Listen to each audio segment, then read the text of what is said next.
வணக்கம் நண்பர்களே. பான், புகையிலை, மது இது எல்லாம் உங்க உடம்புக்கு ரொம்ப தீங்கானது. இது எல்லாமே நமக்கே தெரியும். அதனால கேன்சர் மாதிரியான உயிர்கொல்லி நோய்கள் ஏற்படலாம். ஹார்ட் அட்டாக்கான வாய்ப்புகளும் அதிகரிக்குது.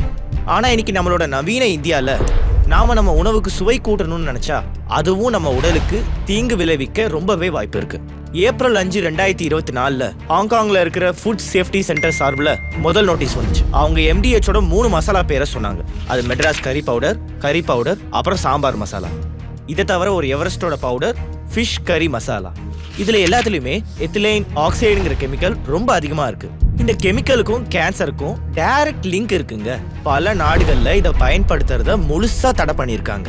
சிங்கப்பூர்ல இருக்கிற ஃபுட் ஏஜென்சி தனியா இதை டெஸ்ட் பண்ணி எவரெஸ்டோட ஃபிஷ் கறி மசாலால இதை கண்டுபிடிச்சிருக்காங்க.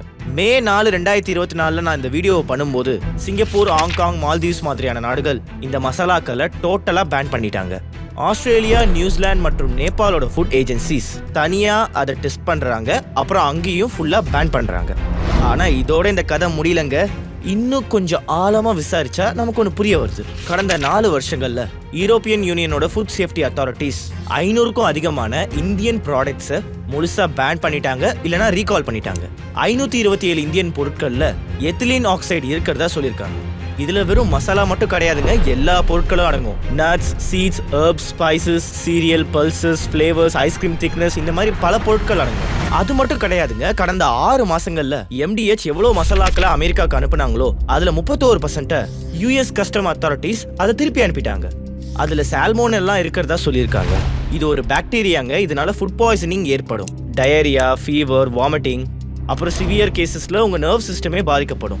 இந்த நிலைமை எவ்வளவு தீவிரமா இருக்கு பாருங்க. இதெல்லாம் மற்ற நாட்டு அத்தாரிட்டிஸ் பண்றதுனால தான் இது நமக்கு தெரிய வருது.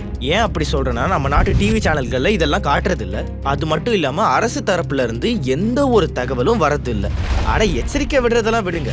மோடியோட அரசாங்கம் போன மாசம் பெஸ்டிசைட்ஸோட லிமிட்ஸை 10 மடங்கு அதிகரிச்சிருக்காங்க. அதாவது மசாலால எந்த அளவுக்கு பெஸ்டிசைட்ஸ் அலோடோ அதை 10 மடங்கு அதிகரிச்சிருக்காங்க. 140 கோடி மக்களோட வாழ்க்கையில இவங்க விளையாடிக்கிட்டு இருக்காங்க. இது வெறும் மசாலா சம்பந்தப்பட்ட விஷயம் கிடையாதுங்க. இது அதை விட ரொம்ப ஆபத்தான விளையாட்டு. சரி வாங்க நம்ம இந்த வீடியோல கொஞ்சம் டீட்டெயிலா இவங்க எந்த கெமிக்கலை ஆட் பண்றாங்க, ஏன் ஆட் பண்றாங்க, இதுக்கு பின்னாடி இருக்கிற காரணம் என்ன, நாம நம்மளோட ஆரோக்கியத்தை காப்பாற்ற என்ன பண்றதுன்னு பார்க்கலாம்.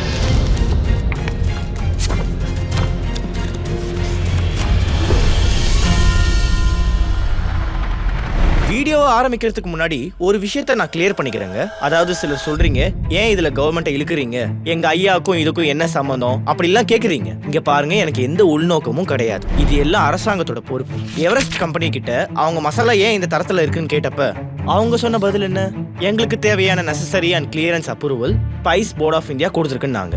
ஸ்பைஸ் போர்ட் ஆஃப் இந்தியானா என்ன? இந்தியன் கவர்மெண்டோட ரெகுலேட்டரி அத்தாரிட்டி. இது மினிஸ்ட்ரி ஆஃப் காமர்ஸ் அப்புறம் இண்டஸ்ட்ரி கீழே வருது.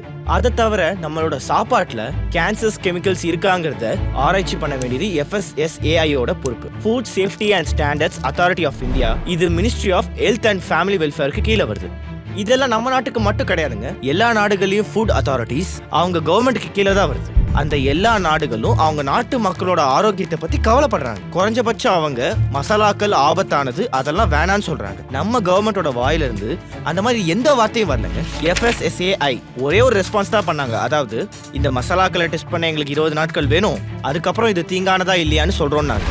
இவங்களுக்கு 20 நாள் வேணுமா? ஆனா ஒரு சாதாரண மனுஷன் இதை டெஸ்ட் பண்ணி கொஞ்ச நாட்கள்லயே டெஸ்ட் ரிசல்ட்ஸையும் வாங்கிட்டாரு. நம்ம FSSAI இதை விசாரிச்சு சொல்ல 20 நாள் டைம் கேட்டாங்க. எத்திலீன் ஆக்சைடு கெமிக்கல்ஸை கண்டுபிடிச்சு சொல்ல இவங்க இவ்வளவு நேரம் கேட்டாங்க. நான் FSSAI கிட்ட ஒரே ஒரு கேள்வி கேட்கிறேன். என்னால 4 நாள்ல இதுக்குள்ள எவ்வளவு எத்திலீன் ஆக்சைடு இருக்குன்னு கண்டுபிடிக்க முடிஞ்சா உங்களால எப்படி கண்டுபிடிக்காம இருக்க முடியும்?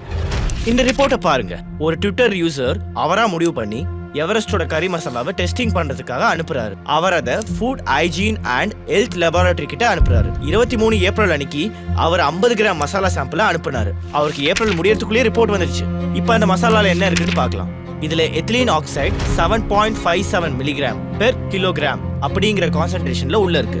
இதோட லிமிட் பாத்தீங்கன்னா 0.1 மில்லிகிராம் பெர் கிலோகிராம். அதாவது நிர்ணயிக்கப்பட்ட அளவை விட இதுல 70 மடங்கு கெமிக்கல்ஸ் ரொம்ப அதிகமா இருக்கு. இதை நிறைய பேர் என்ன சொல்றாங்கன்னா, மோடி அரசாங்கத்தை தோக்கடிக்கிறதுக்காக உலக நாடுகள் செய்யற சதி திட்டம், அதனாலதான் எலெக்ஷனுக்கு முன்னாடி இப்படி எல்லாம் தகவல் வருதுன்னு சொல்றாங்க. ஆனா இது எலெக்ஷனுக்கு முன்னாடி வரலங்க, பல மாசங்களுக்கு முன்னாடியே வந்துருச்சு. அதை தான் உங்களுக்கு காட்டுறேன். 2022 அக்டோபருக்கும் 2023 செப்டம்பருக்கும் நடுவுல அமெரிக்கா 15% MDH ப்ராடக்ட்டை ரிஜெக்ட் பண்ணிட்டாங்க. 2020 இருந்து இன்னைக்கு வரைக்கும் நான் சொன்ன மாதிரி யூரோப்பியன் யூனியன் 527 இந்தியன் பொருட்களை ரிஜெக்ட் பண்ணிட்டாங்க, அதாவது பேன் பண்ணிட்டாங்க. சரி, உங்களுக்கு அந்த நாடு மேல நம்பிக்கை இல்லை அப்படின்னா இந்த ரிப்போர்ட்டை பாருங்க. இத ஒரு இந்தியன் லேப்ல தானே பண்ணியிருக்காரு. சரி, உங்களுக்கு இந்த இஷ்யூவோட சீரியஸ்னஸ் புரியுதுன்னா சரி வாங்க இந்த எத்திலீன் ஆக்சைடு கெமிக்கலை பத்தி தெரிஞ்சுக்கலாம். இதோட ஷார்ட் ஃபார்ம் தான் EO அல்லது ETO. இது ஒரு ஃபியூலோட பை ப்ராடக்ட்டுங்க. இதனால நிறைய இண்டஸ்ட்ரியோட யூசஸ் இருக்கு. ஆனா நம்ம கேஸ்ல ரெலவெண்டா இருக்கிற விஷயம் என்னன்னா ஸ்பைசஸோட ஃபியூமிகேஷன். ஃபியூமிகேஷன் அப்படின்னா என்ன? டிஸ்இன்ஃபெக்ட் பண்றது இல்லனா ஸ்டெரிலைஸ் பண்றது. ஃபுட்ல இருக்கிற ஆபத்தான கிருமிகளையும் பாக்டீரியாக்களையும் கொல்றது. எத்திலீன் ஆக்சைடை கேஸ் வடிவத்துல தான் யூஸ் பண்றாங்க. இந்த கேஸ் எந்த ஒரு மெட்டீரியல் பேக்கேஜ் வழியாவும் ஈஸியா ஃப்ளோ ஆகி போகும். டிஸ்இன்ஃபெக்ட் பண்றதுக்கு ஈஸியா திறமையா இத ஃபேக்டரிகள்ல பயன்படுத்துறாங்க. இது டிஸ்இன்ஃபெக்ட் பண்ணுது. இந்த கேஸை பொறுத்த வரைக்கும் கலர்லெஸ்ங்க. உங்களால இதை பார்க்க முடியாது, ஆனா இது ஃபிளேமபிள், அதாவது தீப்பிடிக்கக்கூடியது. இது மூலியமா ஈகோலி அப்புறம் சால்மோனெல்லா இந்த மாதிரி ஹார்ம்ஃபுல் பாக்டீரியாக்களை கொல்ல பயன்படுத்துறாங்க. கூடவே ஃபங்கஸ்க்கு எதிராகவும் இதை பயன்படுத்துறாங்க. முக்கியமான விஷயம் என்னன்னா பயிர் விளையும் போது இதை யூஸ் பண்றது இல்லைங்க. மசாலாக்கள் எல்லாத்தையும் பேக்கேஜ் பண்ணும் போது இதை யூஸ் பண்றாங்க. அதனால எத்திலீன் ஆக்சைடு மசாலால அதிகமா இருந்துச்சுன்னா அது பயிரை விளைய வைக்கிற விவசாயிகளோட தப்பு இல்லைங்க, இது அந்த கம்பெனியோட தப்பு.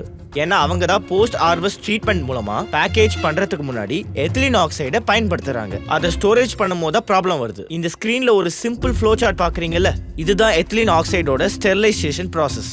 இதுல முதல் விஷயமா ப்ரீ கண்டிஷனிங் பண்றாங்க. ஹியூமிடிட்டி, டெம்பரேச்சர் அப்புறம் ப்ரெஷரையும் மானிட்டரிங் பண்றாங்க. அதுக்கப்புறம் இந்த கேஸ் மூலமா ஸ்டெரிலைசேஷன் பண்றாங்க. அதுக்கப்புறமா இந்த கேஸை எவாக்குவேட் பண்றாங்க, அதாவது அந்த கேஸ் வாஷிங் சொல்றாங்க. இதுல மூணாவது ப்ராசஸ் இருக்குல்ல, அதோட பேரு ஏரியேஷன். இது ரொம்ப முக்கியமான ஒரு ப்ராசஸ். ஏன்னா இந்த ப்ராசஸ்ல தான் கெமிக்கலை திரும்ப வெளியெடுக்கிற வேலையை பாக்குறாங்க. நைட்ரோஜன் இன்ஜெக்ஷன் அப்புறம் வேக்யூம் டீகேசிங்கை யூஸ் பண்ணி இந்த கிருமிகள் எல்லாத்தையும் அழிக்கிறாங்க. இது ரொம்ப முக்கியமான ஸ்டெப்புங்க. ஏன்னா இந்த இடத்துல தான் ப்ராப்ளம் உருவாகுது. ETO மூலியமா நம்ம ஃபுட்டை ஸ்டெரிலைஸ் பண்ணிட்டாங்க, ஆனா அதுக்கப்புறமா இந்த ஏரியேஷன் ஸ்டெப்பை சரியா பண்ணலனா கெமிக்கலோட ட்ரேசஸ் சிலது அந்த ஃபுட்ல தங்கிடும். இதனால ரொம்ப ஆபத்தான கெமிக்கல் ஃபார்மேஷன் அதுல நடக்கும். அதாவது 2-குளோரோ எத்தனால் இல்லனா எத்திலீன் குளோரோஹைட்ரின் இல்லனா எத்திலீன் கிளைகோல். இதே ஆபத்தான கெமிக்கல்ஸை தான் நம்ம காஃப் சிரப்ஸ்லயும் பயன்படுத்துறாங்க. அதை பத்தி நான் ஃபார்மா ஃபைல்ஸ் வீடியோல போட்டிருக்கேன். இந்த காஃப் சிரப்பால தான் பல குழந்தைகள் உஸ்பெகிஸ்தான்ல இறந்து போனாங்க. இந்த காரணத்துக்காக தான் international agency for research on cancer ethylene ஆக்சைடை குரூப் 1 கார்சினோஜெனிக் கேட்டகரியில இன்க்ளூட் பண்ணிட்டாங்க. இதை கிளாசிஃபை பண்ண 4 குரூப்ஸா பிரிச்சிருக்காங்க.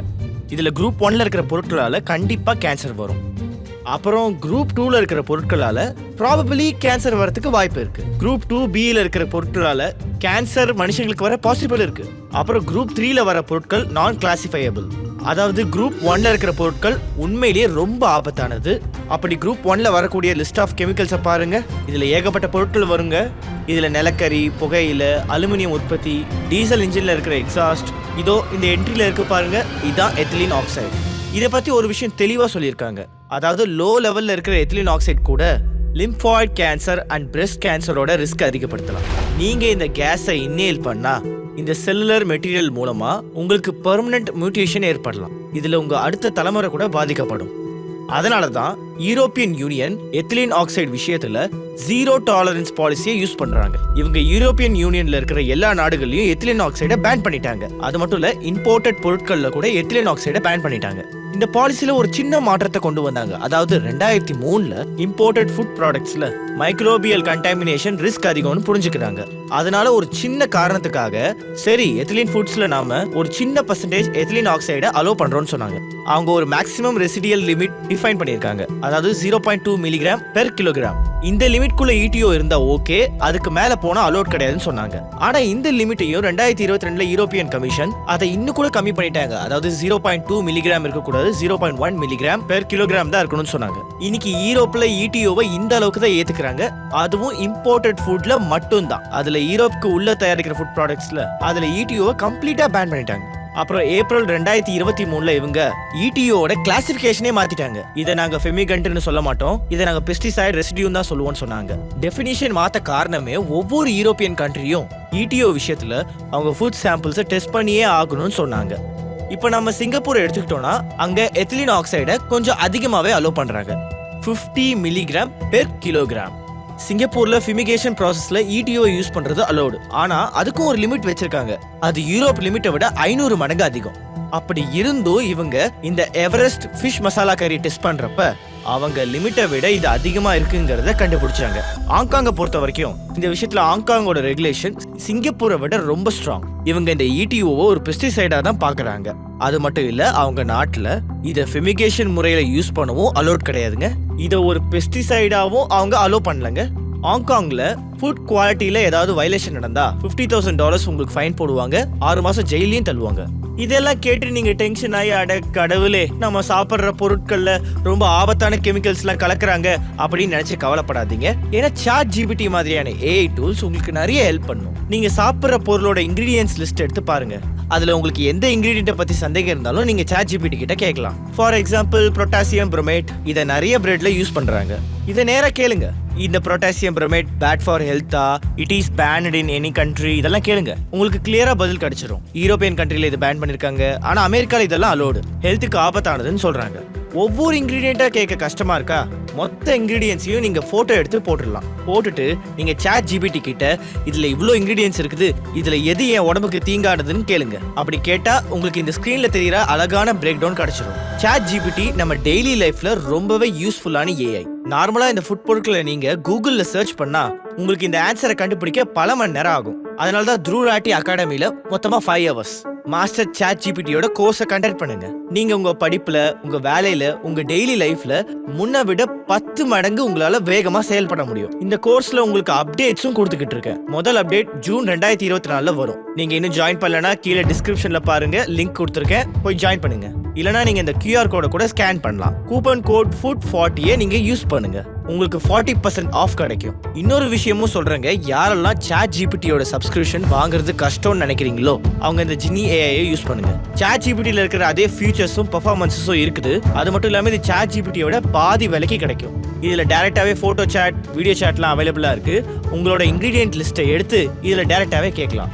இதோட லிங்க் டிஸ்கிரிப்ஷன்ல இருக்கு. இப்போ நம்மளோட டாபிக்கு போலாம். இவ்வளோ நடந்ததுக்கு அப்புறமும் எவரெஸ்டோட டைரக்டர் ராஜீவ் ஷா என்ன சொல்றாருன்னா, அதாவது 60 பொருட்கள்ல வெறும் இந்த ஃபிஷ் கறி மசாலால மட்டும்தான் ETO இருக்குது, சோ மற்ற பொருட்கள்லாம் சாப்பிடலாம் அப்படின்னு சொல்றாரு. அதே தான் MDH சொல்றாங்க, அதாவது அவங்களோட எல்லா ப்ராடக்ட்ஸும் சேஃபா நீங்க நிம்மதியா சாப்பிடலாம்னு சொல்றாங்க. ஆனா உங்களுக்கு ஒன்று தெரியுமா ஃப்ரெண்ட்ஸ், இந்த பிரச்சனை வெறும் எத்திலீன் ஆக்சைடு மட்டும் கிடையாது. வீடியோட ஆரம்பத்துல சொன்ன மாதிரி அமெரிக்காவில் MDH பொருட்களை ரிஜெக்ட் பண்ணதே சால்மோனெல்லா பாக்டீரியாக்காக தான் பண்ணாங்க.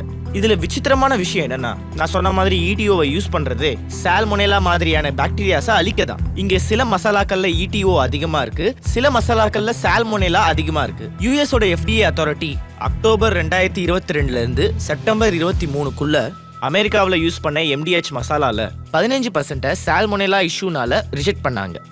அப்புறம் இதுக்கு அடுத்த பீரியட் 2023 அக்டோபர்ல இருந்து இப்போ வரைக்கும் இந்த ரிஜெக்ஷன் ரேட் 31% ஆயிடுச்சு. மொத்தமா 11 ஷிப்மெண்ட்ஸை ரிஜெக்ட் பண்ணியிருக்காங்க. இதுல MDHோட ஸ்பைசஸ், ஃபிளேவர்ஸ், சால்ட்ஸ் இருக்கு. இங்க ஒரு ஷிப்மெண்ட் அப்படின்னா ஒரு ப்ராடக்ட் கிடையாது. இங்க ஷிப்மெண்ட்னா ஒரு காட்டனா இருக்கலாம், இல்ல ட்ரக் லோடா இருக்கலாம், இல்ல பெரிய கண்டெய்னரா கூட இருக்கலாம். இந்த அவுட்லுக் ஆர்டிகல் படி ஜனவரி 2022ல யூஎஸோட FDA MDAவோட மேனுஃபேக்சரிங் பிளான்ட்டை இந்தியாவுக்கு வந்து பிசிக்கல் இன்ஸ்பெக்ஷன் பண்ணாங்க. அதுல அந்த அளவுக்கு பெரிய ஆபத்து இல்ல. ஆனா அப்ப FDA ஒன்னு நோட் பண்ணாங்க, அதாவது பிளான்ட்ல அடிக்குவேட் சானிட்டரி ஃபெசிலிட்டிஸும் அகாமடேஷனும் இல்லங்கிறது தான். எக்ஸாக்ட் கோட்டை பாருங்க, எக்யூப்மெண்ட் அண்ட் யூட்டென்சில்ஸ் கண்டாமினேஷன் வராம இருக்கிறதுக்கு அதை கிளீன் பண்ணவோ இல்ல மெயின்டைன் பண்ணவோ அதை டிசைன் பண்ணவே இல்லை அப்படிங்கிறது தான் அவங்களோட குற்றச்சாட்டா இருந்துச்சு. இங்க பிரச்சனை MDH மசாலா மட்டும் கிடையாதுங்க. ஃபினான்ஷியல் இயர் 2020 to 23க்கு நடுவுல அமெரிக்கா இந்தியாவில இருந்து வந்த 786 ஷிப்மெண்ட்ஸை ரிஜெக்ட் பண்ணிருக்காங்க.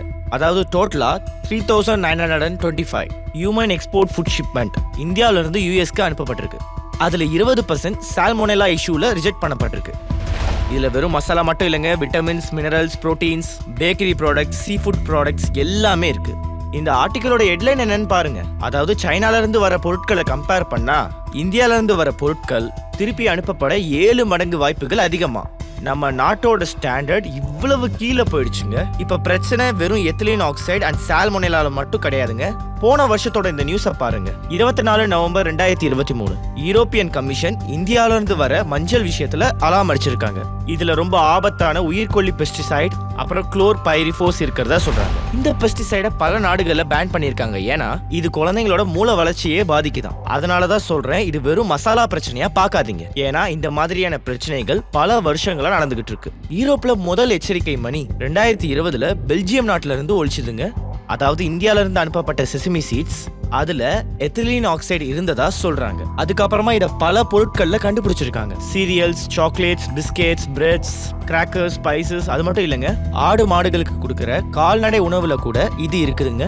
இந்த பெல்ஜியம் இன்சிடென்ட்டுக்கு அப்புறமா தான் European food safety agencies Indian imported food ப்ராடக்ட்ஸை ரொம்ப சீரியஸா டெஸ்ட் பண்ணாங்க. இவங்க கிட்ட ஒரு இன்ஃபர்மேஷன் நெட்வொர்க் இருக்குங்க, European rapid alert system for food and feed, short form RASFF.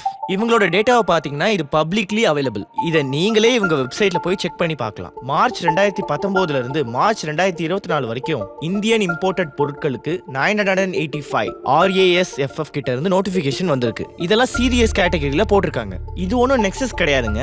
European நாடுகள் அவங்க நாட்டு மக்களுக்காக பண்ற ஒரு பாதுகாப்பு ஏற்பாடுங்க. அதாவது எந்த உணவுல என்னென்ன பொருட்களை சேர்த்திருக்காங்கன்னு மக்கள் தெரிஞ்சுக்கணும்னு நினைக்கிறாங்க.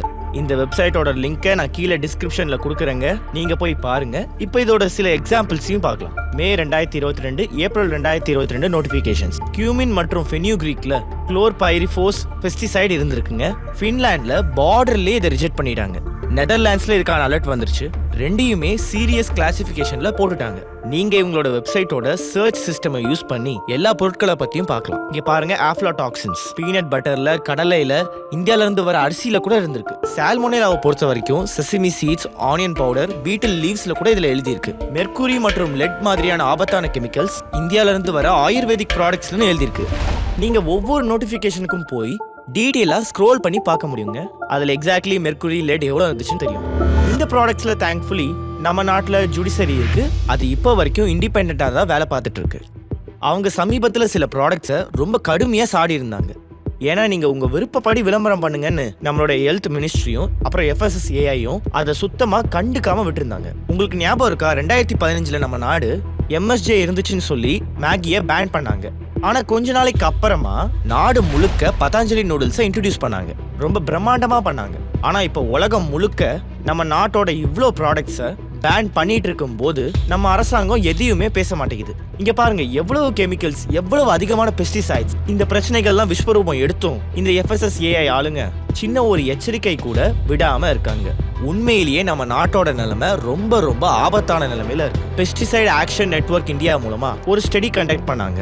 அவங்க இந்தியாவில் யூஸ் பண்ற 275 பெஸ்டிசைட்ஸ்ல 255 டாக்ஸின் பாய்சன்ஸ்னும் 56 கார்சினோஜெனிக்னு சொன்னாங்க. 2017 இந்த ஸ்டடியே பண்ணாங்க. இன்னைக்கு 292 பெஸ்டிசைட்ஸை யூஸ் பண்றாங்க. எப்பவுமே பசங்க தான் எஸ்பெஷலி ரொம்பவே வல்னரபிள். ஏன்னா பசங்களோட பிரெயின் growth இதனால ரொம்பவே பாதிக்கப்படுது. இதுல சில பேர் ஆர்கானிக் ஃபுட் ஒரு நல்ல சொல்யூஷன் நினைக்கிறாங்க. நானும் இதை கண்டிப்பா பெட்டர் ஆப்ஷன் சொல்லுவேன். ஆனா ஆர்கானிக் ஃபுட்ஸ்ல கூட 2 ப்ராப்ளம்ஸ் இருக்கு.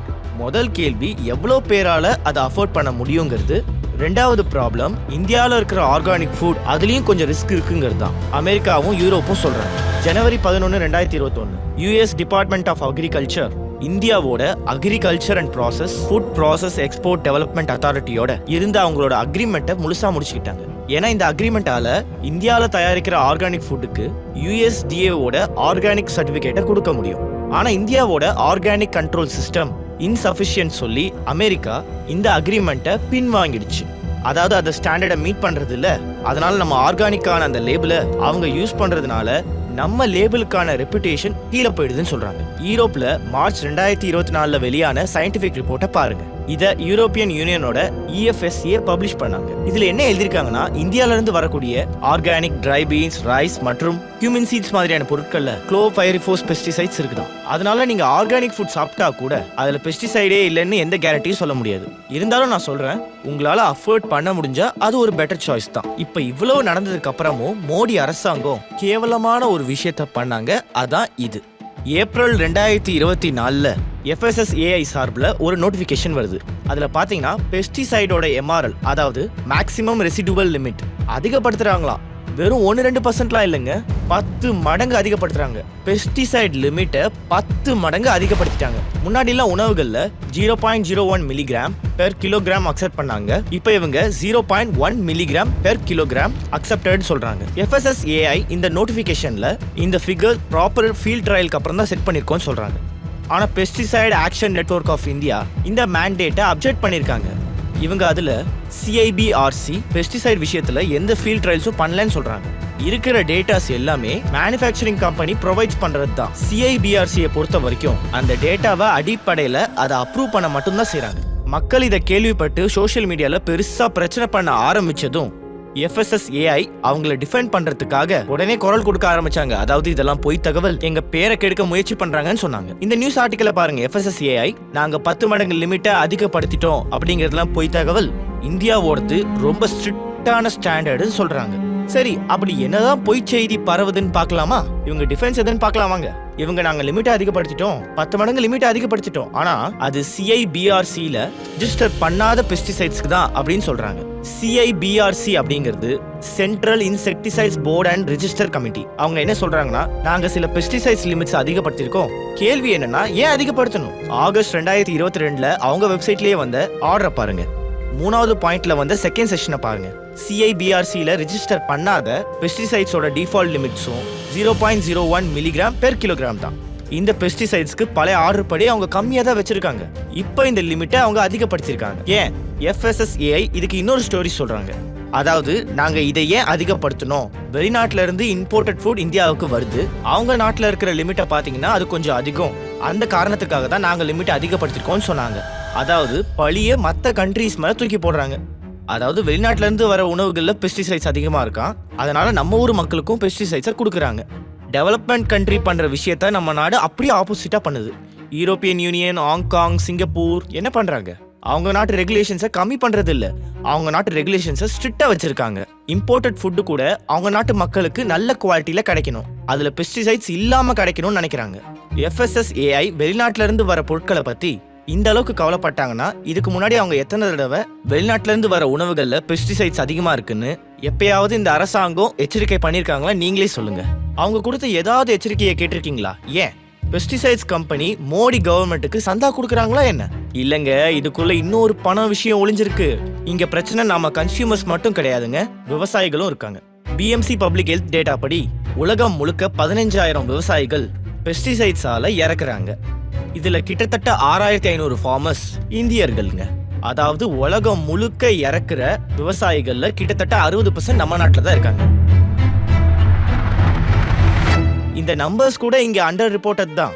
இங்க விவசாயிகளோட பாதுகாப்பை உறுதிப்படுத்த எந்த ஒரு சட்டமும் இல்ல. சேஃப்டியை விடுங்க, உணவுப் பொருட்கள்ல பூச்சி மருந்து இருக்குன்னு கேள்விப்பட்டதுமே முதல்ல விவசாயிகளை தான் திட்டுறாங்க. ஆனா நான் ஏற்கனவே சொன்ன மாதிரி எத்திலீன் ஆக்சைடு அதிகமா இருக்கிறதுக்கு காரணம் கண்டிப்பா ப்ரொடக்ஷன் கிடையாதுங்க, ஸ்டோரேஜும் அப்புறம் போஸ்ட் ப்ரொடக்ஷன் காரணம் மட்டும்தான். நம்ம நாட்டில் பெஸ்டிசைட்ஸை பொறுத்த வரைக்கும் கம்பெனிகள் விவசாயிகளை கட்டாயப்படுத்துறாங்க. அதாவது இன்னும் நிறைய பூச்சி மருந்துங்களை அடிங்க, அதாவது நல்ல அறுவடை வேணும்னா இன்னும் நிறைய பூச்சி மருந்து அடிங்கன்னு சொல்றாங்க. டெக்கான் ஹெரால்ட் ஆர்டிக்கல்ல இந்த விவசாயி என்ன சொல்றாருன்னு கேளுங்க. எங்க கிட்ட கம்பெனிக்காரங்க பயிரிடுறதுக்கு முன்னாடியே பூச்சி மருந்து அடிக்க சொல்றாங்க, நாத்து நடுறதுக்கு முன்னாடியே வேற கெமிக்கல் அடிக்க சொல்றாங்கன்னு சொல்றாரு. இன்ஃபேக்ட் பயோ பெஸ்டிசைட்ஸ் இருக்குதுங்க, அதாவது நேச்சுரலி அக்கரிங் கெமிக்கல்ஸும் இருக்குது. இப்ப அந்த பேர்லயும் கெமிக்கலோட காக்டெயில தான் விற்கிறாங்க. 2015ல நம்ம அரசாங்கம் ஒரு எக்ஸ்பர்ட் கமிட்டி அமைச்சது. அதோட தலைவர் டாக்டர் அனுபம் பர்மா. இந்த கமிட்டி 66 பெஸ்டிசைட்ஸை ரிவ்யூ பண்ணாங்க. அது எல்லாமே உலகத்துல பல்வேறு நாடுகள்ல பேன் பண்ணிருக்காங்க, ஆனா இந்தியால யூஸ் பண்றாங்க. இந்த கமிட்டி அவங்க ரிப்போர்ட்டை சப்மிட் பண்ணப்ப அதுல அரசாங்கம் குறைஞ்சபட்சம் 13 பெஸ்டிசைட்ஸையாவது பேன் பண்ணி ஆகணும், அப்புறம் இன்னும் 6 பெஸ்டிசைட்ஸை 2023க்குள்ள பேஸ்ட் அவுட் பண்ணணும்னு சொன்னாங்க. ஆனா அந்த கமிட்டி சொன்னதை அரசாங்கம் அமல்படுத்தவே 4 வருஷம் எடுத்துக்கிட்டாங்க. ஜனவரி 2019ல 12 பெஸ்டிசைட்ஸை பேன் பண்ணாங்க. இது எல்லாத்தையும் டிசம்பர் 20க்குள்ள நீக்கணும்னு சொல்லி ஆர்டர் போட்டாங்க. அரசாங்கம் 5 வருஷம் டிலே பண்ணாங்க. அதுக்கப்புறம் 14 மே 2020ல சென்ட்ரல் கவர்மெண்ட்ல இருந்து ஒரு டிராஃப்ட் ஆர்டர் வருது. இதுல 66 பெஸ்டிசைட்ஸை மென்ஷன் பண்ணிருக்காங்க. அதுல 27 பேன் பண்ணணும்னு சொல்றாங்க. ஆனா இந்த பேனை union ministry of chemicals and fertilisers இதை அப்போஸ் பண்றாங்க. அதனால அரசாங்கம் ஒரு யூ டர்ன் எடுக்குது. பிப்ரவரி 2023 3 வருஷத்துக்கு அப்புறமா அரசாங்கத்துக்கிட்ட இருந்து இன்னொரு நோட்டீஸ் வருது. அதாவது 27ல வெறும் 3 மட்டும்தான் பேன் பண்ண போறோம்னு அறிவிச்சிருக்காங்க. இதுல ஒன்ன நல்லா கவனிச்சு பாருங்க. 27ல 24 பெஸ்டிசைட்ஸ் பல்வேறு நாடுகள்ல பெரிய அளவுல பேன் பண்ணப்பட்டது. ஆனா இந்த மோடி அரசாங்கம் அதுல வெறும் 3 மட்டும் பேன் பண்ணா போதும்னு நினைக்கிறாங்க. நம்ம அரசாங்கம் எதுக்காக FMCG கம்பெனியையும் பெஸ்டிசைட்ஸ் கம்பெனியும் எப்படி இப்படி ஃப்ரீ ஹேண்டா விடுறாங்க? அதே மாதிரி வெளிநாட்டு கம்பெனிஸ் இந்தியாவுக்கு வரும்போது அவங்களையும் இந்த மாதிரி ஸ்டாண்டர்ட்ஸை எக்ஸ்ப்ளாய்ட் பண்ணுறதுக்கு விடுறாங்க. ஃபுட் ஃபார்மர்ஸோட வீடியோஸை நீங்கள் பார்த்துருப்பீங்க. அதில் எத்தனை கம்பெனிஸோட எத்தனை ப்ராடக்ட்ஸை இவர் வேணான்னு தடுத்திருக்காரு. Nestle, KitKats, Lay's, Pringles M&M, Cadbury, Bournvita, அவர் இண்டிகோ ஏர்லைன்ஸோட ஃபுட்டை கூட எக்ஸ்போஸ் பண்ணாரு. அவங்களோட சோ கால்டு ஹெல்த்தி ஃபுட்ல கூட, அதாவது உப்மா, அவல், பருப்பு சாதத்துல கூட மேகில இருக்கிற அளவுக்கு சோடியம் இருக்குதான். சரி, இந்த கம்பெனிஸ்லாம் இதுக்கு என்ன பதில் சொல்றாங்க? நாங்க பண்றதெல்லாம் சட்டப்படி தான் பண்றோம்னு சொல்றாங்க. அதாவது அரசாங்கத்தோட கைட்லைன் படி தான் பண்றோம்னு சொல்றாங்க. FSSAI கைட்லைன்ஸ் கொடுத்துருக்காங்க, நாங்க அதை ஃபுல்ஃபில் பண்றோம்னு சொல்றாங்க. இங்க பாருங்க ஃப்ரெண்ட்ஸ், இந்தியன் ஃபுட் கம்பெனிஸோ, MNCஸோ, கெமிக்கல்ஸோ, பெஸ்டிசைட்ஸோ இல்ல கூல்ட்ரிங்க்ஸை விற்கிற கம்பெனிஸோ, நேச்சுரல் ஆயுர்வேதா ஸ்கேம்ஸோ இப்ப எதுவுமே அரசாங்கத்தோட கைப்பிடியில இல்ல. அரசாங்கம்லாம் சும்மாங்க, அரசாங்கத்துக்கிட்ட எல்லாம் எதுவும் இல்ல. இப்ப நம்ம பிரதமர் மோடி பிரச்சாரத்துல ரொம்ப பிஸியா இருக்காரு. அவர் தாலி, மட்டன், முஸ்லீம் அது இதுன்னு சொல்லி மக்களை பயமுறுத்துறாரு. இங்க மக்கள் விஷத்தை சாப்பிட்டுக்கிட்டு இருக்காங்க. சரியான நேரத்துல சரியான சொல்யூஷனை கொடுக்கணும்னா அது அரசாங்கத்தால மட்டும்தான் முடியும். அதுக்கு நம்ம அரசாங்கம் ரெகுலேஷன்ஸை ஸ்ட்ரிக்ட் பண்ணணும்.